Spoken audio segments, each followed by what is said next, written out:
अस्सलाम वालेकुम, मैं हूं मरियम खान और आप देख रहे हैं बागी टीवी। सबसे पहले हेडलाइंस।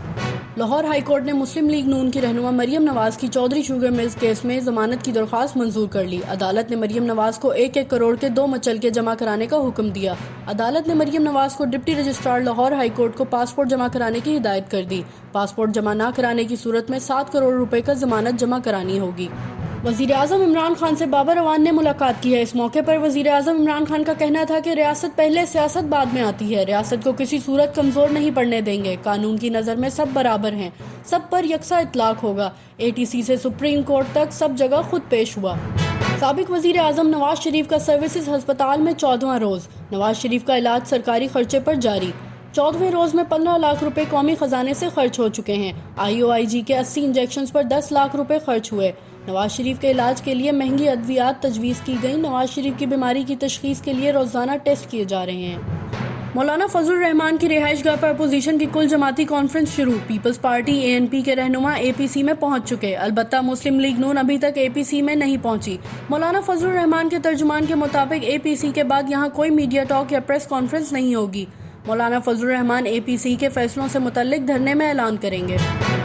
अपोजिशन की रहबर कमेटी के चेयरमैन अकरम दुरानी ने कहा है कि हम आज़ादी मार्च के बाद हाईवेज, इजला और मुल्क को बंद कर देंगे। हम आज़ादी मार्च के बाद जेल भरो तहरीक शुरू करेंगे। पूरी अपोजिशन आइंदा के लाए अमल का फैसला करेगी। ट्रेन हादसे की जुडिशल इंक्वायरी के लिए लाहौर हाई कोर्ट में दरख्वास्त दायर कर दी गई। दरख्वास्त में वफाकी हुकूमत, वजीर रेलवे शेख रशीद और दीगर को फरीक बनाया गया। दरख्वास्त में कहा गया है कि ट्रेन हादसे में 75 अफराद जाँ बहक, मुतअद्दिद जख्मी हुए हैं। शेख रशीद हादसात की रोकथाम में नाकाम हो चुके हैं। हादसात की इंक्वायरी के लिए जुडिशल कमीशन तश्कील दिया जाए। हुकूमत ने आज़ादी मार्च का मामला पार्लियामेंट में लाने का फैसला किया है। आज़ादी मार्च का मामला दोनों ऐवानों में उठाया जाएगा। कौमी असम्बली का इजलास 7 नवंबर को तलब कर लिया गया। वज़ीर आज़म इमरान खान कौमी असम्बली इजलास से खिताब करेंगे। आमदन से जायद असासा जात केस में खुर्शीद शाह के जिस्मानी रिमांड में 5 रोज़ की तौसीह कर दी गई। अदालत ने खुर्शीद शाह को 9 अक्टूबर को दोबारा पेश करने का हुक्म दे दिया। JUI के सरबराह मौलाना फजलुर रहमान की गिरफ्तारी के लिए लाहौर हाई कोर्ट में दरख्वास्त दायर कर दी गई है। अदालत में दायर दरख्वास्त में मौलाना फजलुर रहमान और वफाकी हुकूमत को फरीक बनाया गया। एडवोकेट नदीम सरवर ने मौलाना फजलुर रहमान की गिरफ्तारी और उनके खिलाफ बगावत की कार्रवाई करने की दरख्वास्त दायर की। अदालत में दायर दरख्वास्त में मौक़िफ़ अपनाया गया कि मौलाना फजलुर रहमान लोगों को उकसा रहे हैं, इंतशार फैलाने का खदशा है।